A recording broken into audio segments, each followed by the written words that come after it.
Mi candido per il prossimo mandato amministrativo per le elezioni comunali 2023-2028. A Vicenza è aperta la sfida per la poltrona di sindaco. Francesco Rucco, il trionfatore delle elezioni del 2018, non lascia ma raddoppia. Si candida per altri 5 anni e lo fa senza tanti fronzoli, senza effetti speciali, in un'atmosfera quasi confidenziale, con la moglie al suo fianco. Con mia moglie e con le mie figlie abbiamo condiviso insieme questo percorso che si auspica si possa portare avanti con il placet dei cittadini vicentini.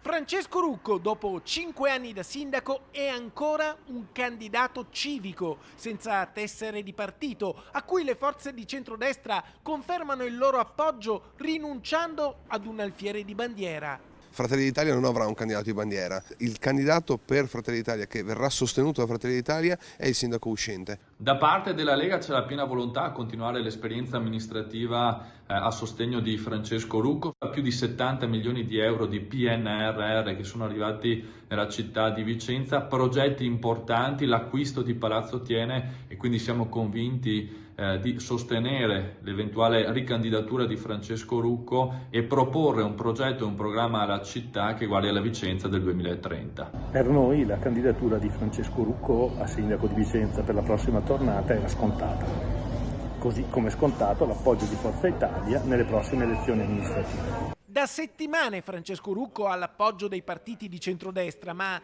solo oggi annuncia la sua ricandidatura e lo fa da un luogo simbolo, Campo Marzo. C'era una volta l'outlet veneto della droga, ecco perché qui il sindaco ha realizzato la sede distaccata della polizia locale e ha creato il NOS, il nucleo operativo speciale che con le pattuglie antidegrado sorveglia i parchi e le zone a più alta tensione sociale segnalate dai cittadini. Ma Francesco Rucco è anche il sindaco che ha affrontato la pandemia a Vicenza e ha raccolto la cifra record di 73 milioni di euro dal PNRR per rivoluzionare Vicenza.